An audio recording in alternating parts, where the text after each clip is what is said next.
Jamaah rahmatullah, alhamdulillah siang hari ini kita bertemu kembali di majelis yang mulia ini untuk bersama-sama bertawassul, saling berwasiat, saling berpesan dalam persoalan kebenaran, kesabaran.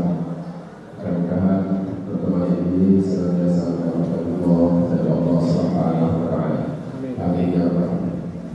Jamaah sekalian, pembicaraan terakhir kita kemarin adalah menyangkut iman, dan saya kira iman sudah selesai sampai iman pada akhir.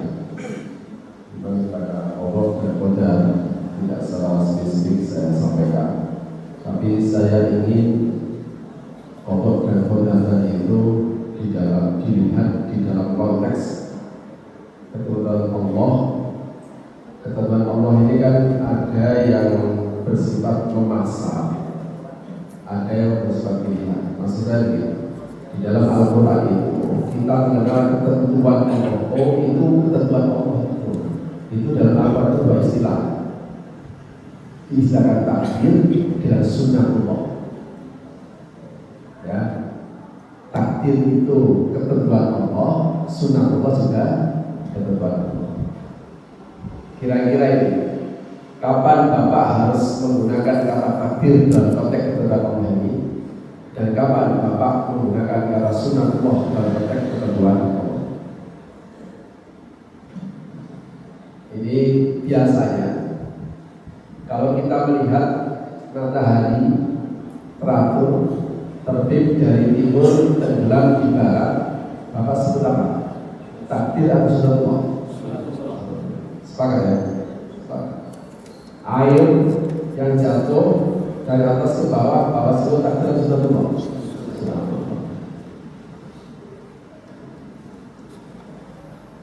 Hujan turun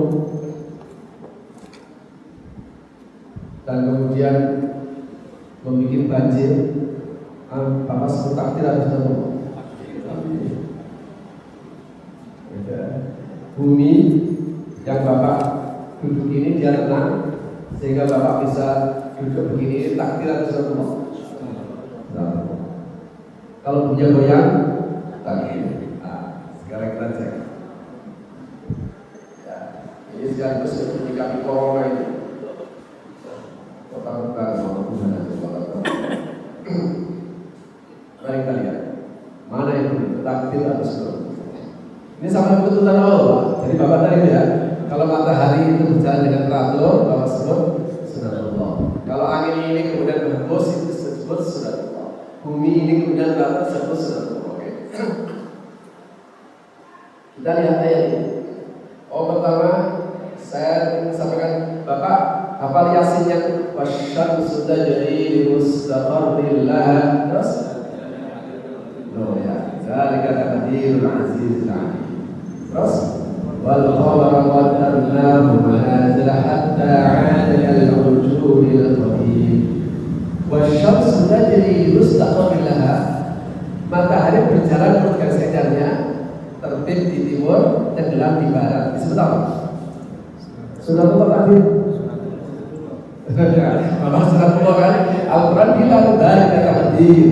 Itu takdirnya merah gitu. Wal qamara qaddarnahu itu bulan sabit, terus bulan purnama kembali ke awal tadi dia kembali sabit lagi. Apa sebutannya apa?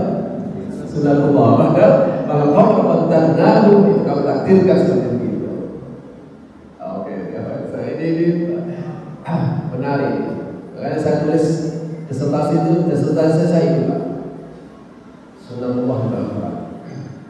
Cuma bukunya sudah habis lama. Yang bisa cetak mungkin nanti dicetak di Gramedia. Masa nggak bisa dicetak di Gramedia? Iya boleh. Oh itu 3 kali cetak ada habis, duitnya habis. Jadi saya itu karena nggak lihat jualan. Kalau nyetak buku itu cepat habis, tapi duitnya habis. Jadi nggak ada jualan. Kalau nanti bisa dicetak di Gramedia. Saya berikan pemahaman begini. Ada ayat ini menyebutkan bahwa semua langit yang 7 bumi dan penduduk yang ada di langit dan 7. Langitnya sendiri bertasbih, buminya sendiri bertasbih, penduduk yang ada di langit dan bumi juga bertasbih. Itu Al-Quran ya. Wa in min syai'in illa yusabbihu bihamdihi. Tidak ada satupun dari mereka kecuali mereka bertasbih dengan caranya sendiri-sendiri. Walakin la tafqahuna tasbihan. Hanya saja kalian wahai manusia enggak tahu tasbihnya bumi, tidak tahu tasbihnya matahari, tidak tahu tasbihnya bulan, tasbihnya angin enggak tahu. Oke. Ini satu ayat. Al-Isra 42.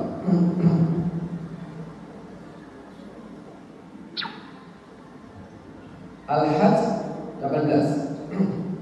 Alam tara anna Allah yasjudu lahu man fis samawati wa man fil ardi wasyamsu wal qamaru wan nujumu wal jibalu wasyajaru wad dawabu wa katsirun minan nas wa katsirun haqqo 'alaihi 'adab.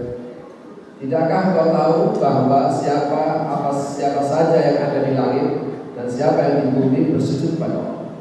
Juga matahari bersujud pada Allah, bulan bersujud pada Allah, bintang bersujud pada Allah, gunung-gunung bersujud pada Allah, pohon-pohon bersujud pada Allah, hewan-hewan yang merata juga bersujud pada Allah, dan tentu saja banyak di antara manusia. Tetapi banyak manusia yang pantas mendapatkan adab. Spesifik Al-Quran. Tapi banyak manusia pantas mendapatkan adab. Kan gunung nggak akan diadab. Kenapa? Dia nggak punya peran, nggak punya pilihan. Oke. Mereka bersujud pada Allah. Artinya yang beribadah kepada Allah itu seluruh makhluk Allah. Cuma kita tidak tahu cara ibadahnya. Nah, lebih spesifik ayat ini menggambarkan surah Al-Fatihah ini Allahu Rabbul Alamin. Ini gambarannya. Makanya kenapa kita ini dituntut oleh Al-Quran, bersyukurlah kamu. Alhamdulillah. Kenapa Alhamdulillah? Ya karena Al-Quran ini diatur oleh Allah. Kira-kira gitu. Maka semuanya diatur oleh Allah, dan pengaturan Allah itu dilandasi oleh sifat Ar-Rahman Ar-Rahim. Sifat Ar-Rahman Ar-Rahim itu adalah sifat jamaliyah. Gara-gara Allah punya sifat Ar-Rahman Ar-Rahim itu, makanya Allah itu menjadi maha tidak tega. Bisa Bapak bayangkan kalau Allah itu maha tega. Allah itu punya sifat jamaliyah, Pak. Saya lagi. Allah itu punya sifat, banyak sifat. Dan semua sifat itu menggambarkan kesempurnaannya. Cuma di antara beberapa sifat yang banyak itu ada yang sifat itu menggambarkan keagungannya. Betul? Al-Jabbar, Maha Memaksa, Maha Menyiksa, Maha Perkasa, Maha Kuasa, Maha Adil. Ini kan namanya sifat-sifat Allah tapi menggambarkan jalaniyah. Apa ya? Artinya kalau Allah itu maha kuasa, Allah maha perkasa, Allah maha menyiksa, Allah maha kuasa, maka Allah bisa saja menghancurkan semua yang ada. Betul Bapak? Artinya potensi itu ada.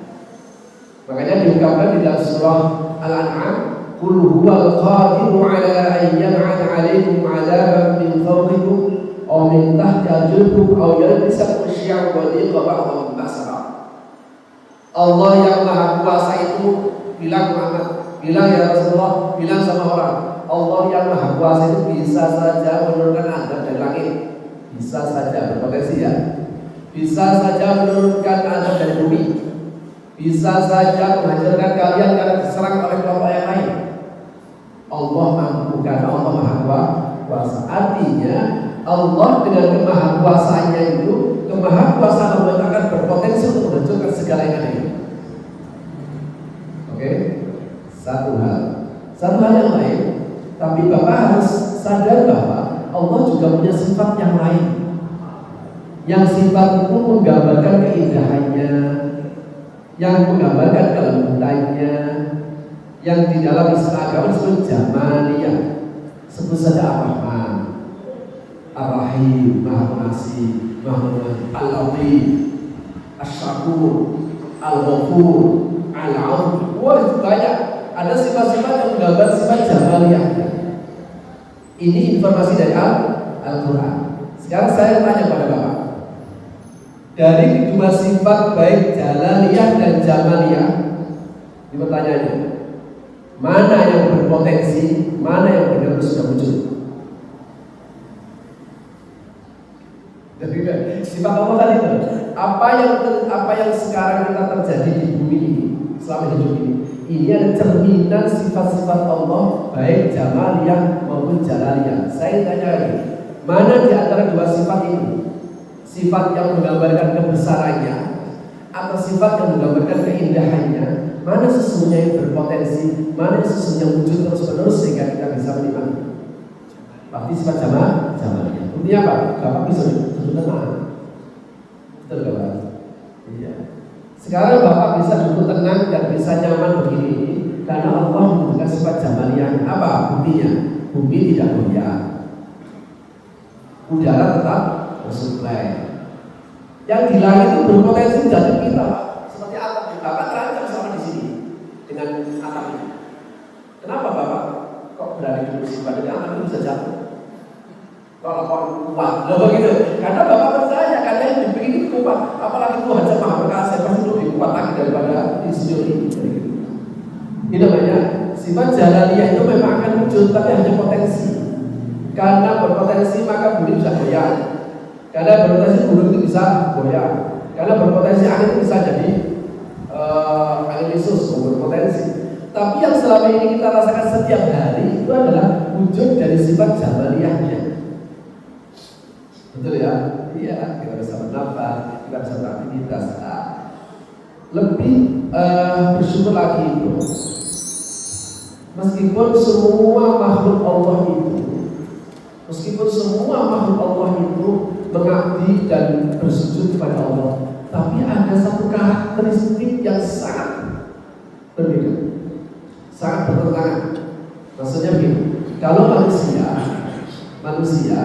itu karakternya adalah ikhtiyari, diberikan hak pilih untuk mengabdi atau tidak mengabdi, hak pilih untuk beriman atau tidak beriman, hak pilih untuk menyembah Allah tidak menyembah Allah. Jadi kalau Bapak hadir di sini ini, Bapak merasa dipaksa tidak? Tidak. Orang sholat itu milih atau dipaksa? Milih. Kenapa? Buktinya ada orang yang bisa gak sholat. Kalau sholat itu Allah maksa, maka semua orang akan taat seperti taatnya matahari. Betul Pak ya? Terbit dari timur, terbit barat. Nyatanya ada orang biasa saja keibadah kepada Allah bisa, tidak sholat bisa, tidak beriman bisa. Kenapa begitu? Karena Allah memang sejak awal memberikan takdir kepada manusia lain. Memberikan takdir kepada manusia untuk diberikan hak pilih. Ini ketentuan Allah, namanya takdir. Takdir kita ini diberikan hak pilih oleh Allah. Makanya ini fasilitas luar biasa Pak. Penghormatan Allah itu kita diberikan hak pilih. Supaya apa? Supaya pengabdian kita semuanya kepada Allah itu dilandasi atas cinta, bukan keterpaksaan. Kalau Bapak terpaksa, sayang. Kalau Bapak sholat ini gak enak sama pimpinan Bapak, Bapak tinggal gampang Pak, tinggal cerita gak tahu gimana. Kalau kita berbuat baik kan gak ada orang lain, gampang tinggal cerita kita.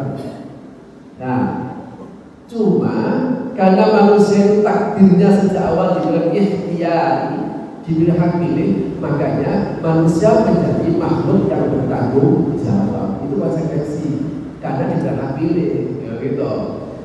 Nah, konsekuensinya karena memang diberi hak pilih, maka dalam dunia manusia itu dikenal ada iman, ada kafir, ada taat, ada maksiat, ada tunduk, ada patuh, ada tidak patuh. Itu namanya juga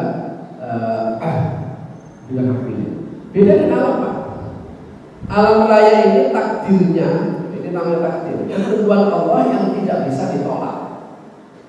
Ketentuan Allah yang tidak bisa ditolak. Makanya kalau orang itu karena manusia punya jiwa ikhtiyari, dia diberi kebebasan memilih. Buktinya apa?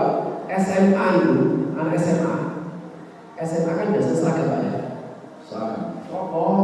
Coba kalau lulusan SMA, waduh kayak selamat dari apa gitu.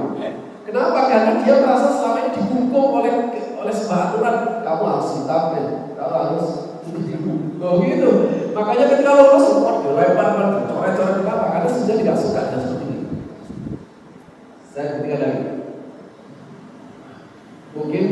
rumah bapak, rumah saya ini, Wisma Mas itu. Ketika saya masuk itu, semuanya sama, bentuknya sama, catnya sama, semua sama, detil-detilnya sama. Tapi ketika manusia masuk, belum, udah catnya dirubah, ini dibangun, ini dirobohin, gitu. Kenapa? Karena memang begitulah manusia itu punya pilihan-pilihan ini. Sehingga di sini Allah memberikan pilihan-pilihan tadi itu melalui hawa nafsu. Tapi kalau alam tidak, dia bisa dijual. Dia tidak punya pilihan. Bisa Bapak bayangkan kalau matahari punya pilihan kayak manusia. Matahari kamu nggak mau, yang nggak ada kehidupan. Bumi kamu berputarnya begini nggak, saya ingin goyang sedikit cepat supaya hancur semua. Inilah yang kita sebut alhamdulillahirabbil alamin. Karena Allah ngatur. Lebih spesifiknya adalah namanya tasghir namanya. Ini dalam Al-Qur'annya namanya wasakhkhara lakum ma fis samawati wa ma fil ardi jami'an min. Makanya takdir alam sejak awal itu memang ditafsir dan ditentukan oleh Allah. Bapak bisa bayangkan kalau seandainya mereka punya kehendak seperti manusia. Masya Allah. Udah gak pernah ada kehidupan. Angin enak aja. Kamu dikasih nikmat untuk begini habis saja. Seandainya dia bisa punya kehendak seperti manusia kan punya. As-salatu khairun minan naum. Salat itu lebih baik daripada tidur. Mas banyak tidur enggak? Masih. Hayya 'alas shalah. Dipakai salat berangkat enggak? Ya banyak yang berangkat begitu. Jadi wahai manusia beribadah kepada Allah. Ada kerjaan berbeda? Ada. Jadi kalau seandainya alam raya itu ketentuan takdirnya seperti manusia ikhtiar, selesai alam raya. Tidak akan pernah ada kehidupan. Nah, karena itu Allah sengaja menetapkan takdirnya alam ini ada di jari. Kamu harus dipaksa. Untuk apa? Supaya ada kehidupan. Demi memberi kebutuhan manusia sehingga bumi ini dicangkul tenang saja, laut kemudian disedemi tenang saja, ada kapal bisa berlayar tenang saja. Kenapa? Karena semuanya dikendalikan oleh Allah. Nah, kalau begitu, bagaimana trilogi hubungan antara Allah, manusia dan alam? Allah, manusia dan alam. Jadi kalau begitu tugas kita ini hanya mengabdi kepada Allah. Nanti bentuk pengabdinya seperti apa? Apakah mengabdi itu beriman kepadanya? Tidak. Yang mengabdi namanya perilakunya itu memuaskan Allah. Selama perilaku manusia itu memuaskan Allah, nanti dalam konteks seperti apa? Maka Allah akan menundukkan alam, menundukkan bumi, laut, gunung, angin, hujan, semua ditentukan untuk apa? Melayani kepada manusia. Sehingga takdirnya alam itu bersahabat dengan manusia. Takdirnya alam itu memenuhi kebutuhan manusia karena itu memang sudah ditetapkan oleh Allah dan nggak bisa keluar. Makanya bumi ini nggak bisa menghukum manusia, gunung nggak bisa menghukum manusia, angin nggak bisa menghukum manusia, nggak bisa. Kenapa? Itu sudah takdirnya begitu. Dari sini Bapak mungkin bertanya, tapi kan akhir-akhir ini, loh itu yang saya katakan potensi dan muncul. Lebih banyak mana bumi goyang atau bumi tenang? Lebih banyak mana angin tenang atau angin risus? Lebih banyak mana gunung itu lebih manfaat atau tidak ada manfaat? Nah, kalau begitu, kalau terjadi perubahan takdir itu pasti ada pertanyaan besar. Kenapa begitu? Oke Pak, saya baca dulu. Tadi ini saya baca dulu. Saya baca dulu di sini. Jadi yang namanya mengabdi itu ada dua Pak. Dalam tubuh kita ini, manusia itu dalam dirinya menyatu dua realitas. Satu sisi sebagai seorang hamba, kita ini hamba ya, hambanya Allah. Tapi pada sisi lain kita adalah khalifah. Kita diangkat oleh Allah satu-satunya makhluk yang ada di jagat raya ini, baik langit dan bumi, satu-satunya yang diberi hak khalifah. Kalau kita menggunakan angka, maka manusia sebagai hamba nilainya 0. Artinya sebagai hamba kita tidak memiliki bergaining posisi di hadapan Allah. Totalitas kepasrahan itu sifatnya hamba. Totalitas kepasrahan, tunduk dan patuh, merasa dihina, ya karena sebagai sahabat. Tetapi pada titik yang lain dalam diri kita juga ada fungsi khalifah, ya kan? Allah menjadikan manusia sebagai khalifahnya. Bapak dan saudara, khalifah itu maksudnya posisi manusia itu satu tingkat di bawah Tuhan. Malaikat lewat, apalagi jin, apalagi setan, apalagi binatang lewat semuanya. Karena manusia itu satu tingkat di bawah Tuhan. Makanya kalau kita gunakan akal optimal dengan khalifah itu, maka manusia dalam puncak angka 100. Pertanyaannya, ini kesadaran ini ada dalam diri kita. Kalau manusia itu hambanya lebih dominan, sebagai hambanya lebih dominan, akhirnya saya baik sama Allah, yang penting saya baik sama Allah, yang penting saya baik sama Allah. Orang seperti begini hidupnya egois, gak mau mikirin orang lain, gak mau menghubungi orang lain. Yang penting aku baik sama Tuhan. Orang seperti ini bahaya. Meskipun dia taat pada Allah, orang seperti bahaya, karena gak akan peduli sama orang lain. Karena dia sudah merasa baik sama Allah, sudah dekat sama Allah. Ini berarti potensi hambanya lebih kuat daripada potensi khalifah.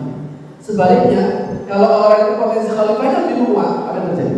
Sombong, coba, akhirnya terjadi eksploitasi besar-besaran, eksploitasi besar-besaran, tanpa harus memikirkan bahwa sesungguhnya bisa berhamba kepada Allah SWT. Kalau begitu harus dipertemukan dalam satu sisi.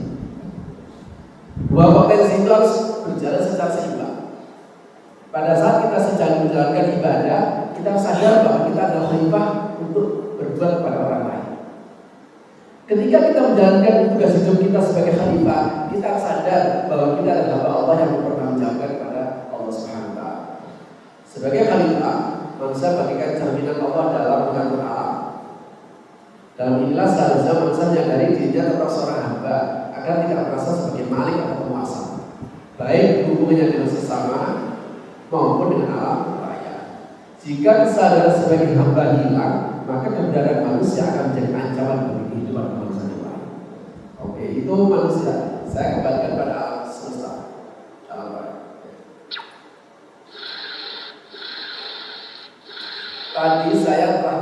Tadi saya sebutkan bahwa ternyata takdirnya alam itu bersahabat dengan manusia. Bumi bersahabat dengan manusia, gunung bersahabat dengan manusia, angin bersahabat dengan manusia, dan semua dan itu potensi benar-benar wujud.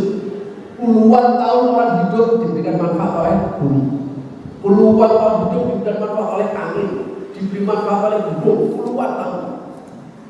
Tapi memang ada teror-teror di dalam Al-Quran ini. Dalam Al-Quran ada beberapa istilah yang digunakan oleh Al-Quran yang itu berbalik dengan ketentuan alam tadi. Sebut saja rajfa, lahar panas yang keluar dari gunung Merapi yang kemudian menjadikan gempa. Sayhah, kilat atau petir yang menyambar. Sayhah, halilintar, gledek itu. Zalzalah, bumi bergempa bumi. Tufan, banjir bandang, berbalik atau tsunami. Ini semuanya kejadian alam, namanya kejadian alam. Dan ternyata ini pernah terjadi. Itu maksud saya. Artinya, ketika Al-Quran menggunakan term seperti ini, ada dua gambaran. Bisa gambaran situasi kiamat yang tidak tahu entah kapan. Tapi ada juga bentuk-bentuk azab yang ditemukan di dunia. Apa buktinya? Buktinya dulu pernah diberikan pada umat terdahulu. Misalnya umatnya Nabi Nuh, siapa yang sama Allah? Banjir bandang, namanya tufan. Jadi apa? Tufan itu banjir bandang. Kalau tufan kita kan angin lesus. Kalau angin lesus namanya sorsoran dalam bahasa Arab. Komat itu dilanda oleh apa coba? Angin. Jurus angin yang luar biasa. Besok kaum Samud, bangsa Samud itu dilanda oleh gempa, jadi lahar, kemudian kena gempa, hancur semuanya. Bangsa Madian sama, dia kena halilintar, Gledek dua. Kaum Lot, bangsa Lot itu dibalik sama Allah. Ini skenario tsunami. Jadi air laut kesedot, kemudian memancar lagi, kemudian bapaknya dan itu peninggalan ada di laut mati kalau bapak kesana. Fir'aun tenggelam ke laut dan sebagainya. Jangan sekali. Istilah-istilah ini kita sebut bencana alam. Betul Pak ya? Ini namanya bencana alam. Dan efeknya hancur semua kepala sendiri. Loh kok bisa? Ya Allah punya potensi ini. Tapi pertanyaannya, kenapa sampai alam yang asalnya bersahabat menjadi tidak bersahabat? Itu pertanyaan besarnya. Kenapa gunung yang selama ini bersahabat menjadi tidak bersahabat? Bumi yang bersahabat menjadi tidak bersahabat? Binatang-binatang yang bersahabat menjadi tidak bersahabat? Kuman-kuman yang bersahabat menjadi tidak bersahabat? Gimana sebenarnya caranya? Mari kita analisis mengenai ayat ini. Ini kalau saya gambarkan Pak,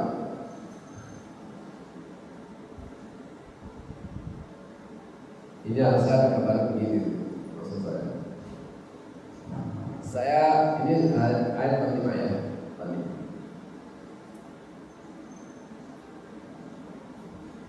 Sebentar.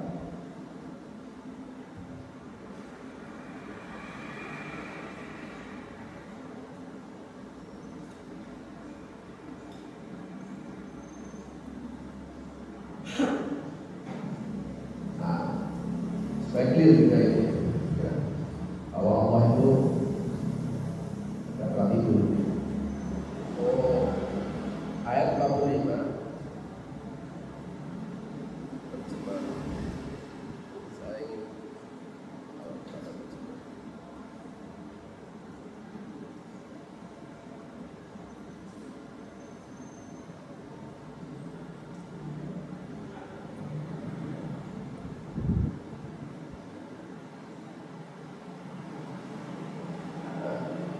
saya bawa ayat 45 ya kopi.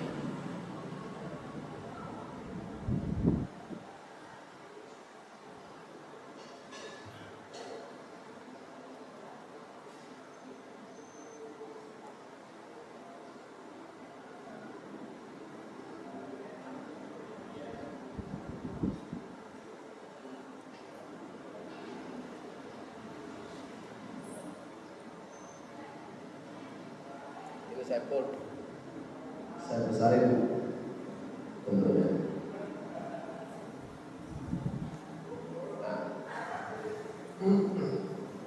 Al-Quran menginformasikan ada sebuah daerah. Ini Al-Quran juga informasi. Ada sebuah daerah yang dilanda bencana dan dilanda azab maksud saya. Al-Quran ini Al-Quran. Apa? Bangunannya runtuh, sumurnya yang tercemar, nggak bisa dipakai. Tempat tinggal yang masih utuh ditinggalkan penghuninya.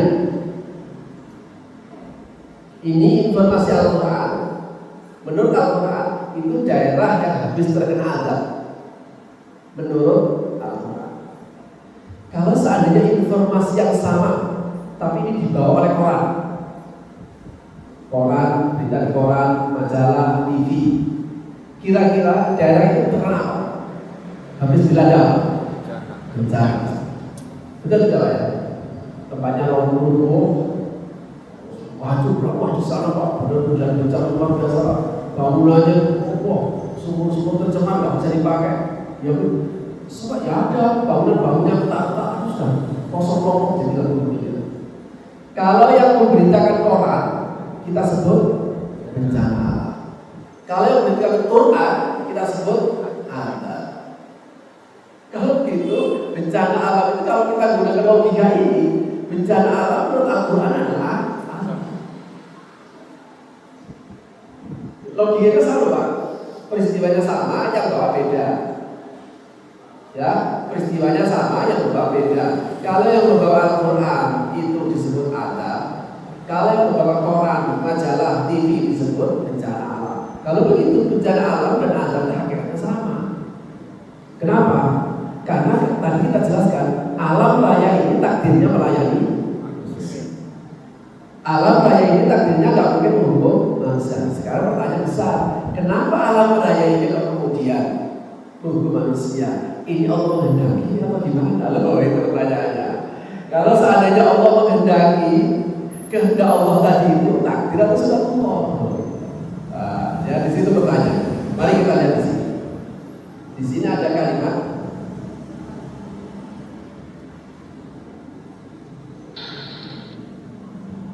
Maka betapa banyak negeri yang kami binasakan karena penduduknya dalam keadaan zalim. Nah, jadi kalau seandainya kita gunakan grafik Al-Quran, Quran, peristiwanya sama. Daerahnya hancur, sumbernya tercemar, hukumannya ketiga. Oke. Ke bawahnya adab. Kalau Al-Quran, kalau Quran ke bawahnya bencana alam. Cuma di Al-Quran ada kalimat zalimah. Oh, kenapa begitu? Bukan Allah berkehendak, ya penduduknya saja zalim. Cuma kalau Quran, kalau Quran yang sahabat tidak ada zalimnya. Sehingga kita kebingungan setiap kali ada bencana. Kita sebut kehendak Tuhan atau perbuatan manusia atau kehendak alam, bingung karena nggak ada penjelasan. Begitu. Mau dibilang gara-gara manusia yang ada di sana ada yang baik, paling tidak kayaknya sekarang sebelum kita bilang maksud manusia, padahal di sana ada orang sholat, ada orang baik. Kita bilang kehendak Tuhan kok kayaknya kita lonjak. Masa iya Tuhan itu kok jahat banget, merusak ciptanya sendiri. Paling mudah dan paling enak kita sebut apa? Jadi alam semesta, tidak akan komen apa. Cuma ini tidak ada landasan teorinya. Kenapa? Kita harus sebutkan alam raya ini ditentukan oleh Allah dan itu bersahabat untuk manusia. Kalau itu satu-satunya, kalau kita satu-satunya ya kita sebut juga. Kalau nggak Allah berkehendak ya manusia salah. Nah, Bapak dan Ibu, memang itu semua juga kehendak Allah. Cuma kehendak Allah yang terkait dengan perilaku sosial manusia itu Al-Quran menyebutnya dengan sunnatullah. Jadi sunnatullah adalah kehendak Allah yang tidak akan pernah berubah, yang itu berlaku dalam sebuah kehidupan masyarakat. Hukum Allah yang terjadi di masyarakat. Masyarakatnya baik, Allah juga baik. Masyarakat buruk, Allah juga akan memberikan. Cuma Bapak dan Ibu, kita nggak bisa terlalu merasa bersalah, begini maksud saya. Sebuah masyarakat yang diidentifikasi buruk oleh Al-Quran itu bukan berarti tidak ada yang baik. Yang baik juga masih ada, cuma yang buruk yang dominan. Bapak pernah mendengar ada survei internasional bahwa Indonesia ini adalah negara ekonomi? Nomor berapa sekarang? Ada survei internasional Indonesia adalah negara nomor 3. Negara ini banyak Pak. Mungkin Bapak protes dengan survei ini. Pak, saya gak ikut utang. Mungkin Bapak tidak ikut korupsi. Bapak tidak ikut korupsi dalam hal ini. Tapi ini sudahlah menjadi satu budaya masyarakat. Makanya zalim yang dimaksudkan ayat ini adalah kezaliman, bukan kezaliman yang bersifat ideologis, tapi kezaliman perilaku. Ini adalah bahasanya alim yang kezaliman sosial. Ketika kezaliman meningkat menjadi penindasan, ketidakpedulian, ketidakadilan. Kalau seperti begini, ini Allah pasti akan memberikan tindakan. Keakuan, keserakahan itu pasti akan memberikan tindakan. Cuma yang tahu hanya Allah saja. Mungkin Bapak protes, Pak ada tidak dana zalim tapi tidak diatur sama Allah. Sudah diantisipasi oleh Al-Quran. Ini saya juga ayatnya. Sudah diantisipasi Pak oleh Al-Quran. Tahu sama Pak, itu sudah ada jawabannya oleh Al-Quran. Ini jawabannya. 48. Memang banyak desa, banyak daerah yang penduduknya zalim tapi dibiarkan sama Allah. Bukan dibiarkan, dikasih waktu. Nanti juga lagi ada 48-nya. Terjemahan di 48. Dan berapa banyak negeri yang aku tangguhkan penghancurannya karena penduduknya berbuat zalim. Kemudian aku azab mereka. Dan nanti masalah.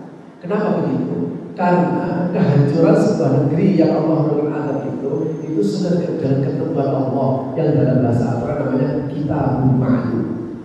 Jadi ada masalah. Wa ma ahlakna min qaryatin illa wa laha kitabun. Allah tidak akan menghancurkan sebagai disebut rusak sebelum lengkap syaratnya.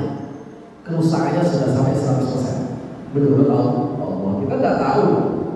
Yang kedua, bahwa ahadna min qaryatin illa laha mundirun. Allah tidak akan menghancurkan sebelum ada yang datang kasih tahu. Ada yang berdakwah, ada yang kasih tahu dan sebagainya, ada yang nasihat. Kalau itu tidak dengar kepada Allah dan tidak satu tidak. Bapak dan Ibu, karena itu saya ingin memberikan apa yang terjadi di alam raya ini.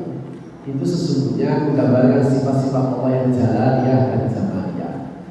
Hanya saja sekali lagi sebagai zat yang punya sifat jalaniyah dan kebesaran, maka manusia pasti akan terancam dengan sifat jalaniyah. Potensi ini bisa aktual. Kalau aktual, hancur semua. Kalau begitu, takwa itu artinya kan makanya takwa seruan harus terus. Bahkan ini dari rukun khutbah. Bertakwalah kamu. Takwa itu bukan takut. Takwa itu adalah memelihara diri dari sifat jalaniyahnya Allah yang berpotensi jangan sampai aktual.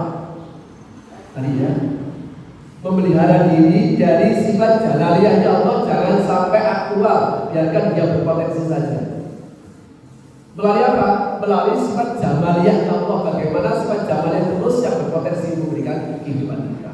Kalau itu cara kita apa? Cara kita adalah melaksanakan perintah-perintahnya, menjauhi larangan-larangannya. Nah, ini sudah menjadi komitmen Al-Quran.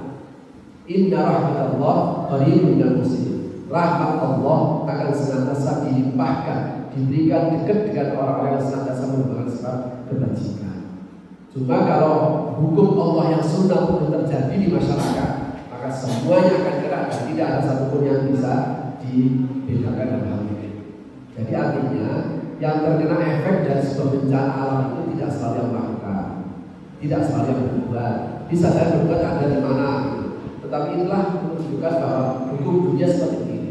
Lupa nanti gimana yang tidak melakukan? Tidak usah khawatir. Al-Quran sudah menjawab. Makanya ayat 49-nya bilang sama manusia, kamu datang untuk ngasih peringatan. Nanti bagi mereka alladzina amanu wa amilus sholihat lahum maghfirah wa rizqun karim.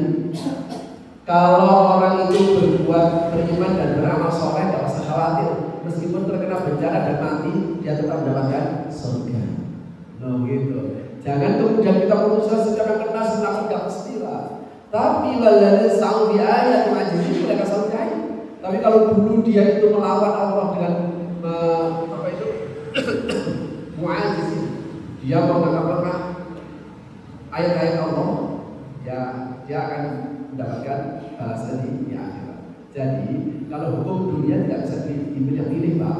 Sebab terkena pesawat juga kena, masih juga kena. Kalau banjir kena semuanya. Kalau ada gempa kena semuanya. Bahwa ada tempat-tempat tertentu sekedar menunjukkan kebesarannya mungkin iya. Mungkin iya, saya tahu bahwa itu akan melakukan. Cuma saya katakan gak mungkin sifat Allah yang jalaniyah yang berpotensi tadi itu dan aktual kalau tidak ada sebab yang melatar belakang.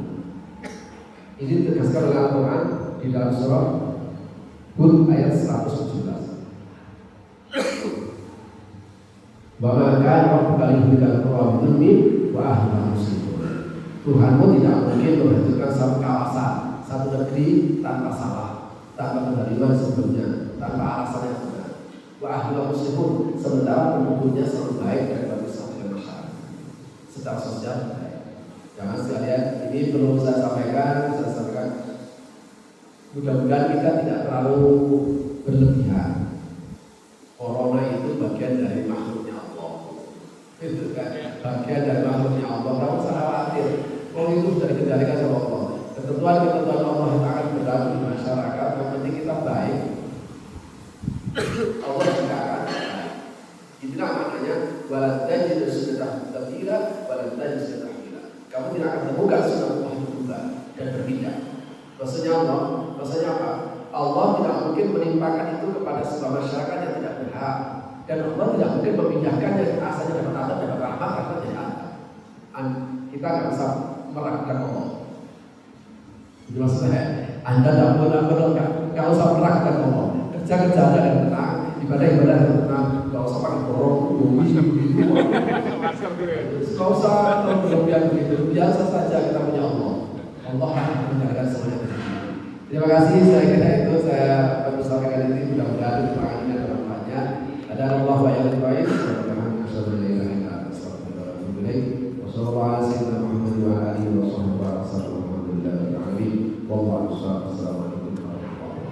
Waalaikumsalam warahmatullahi wabarakatuh.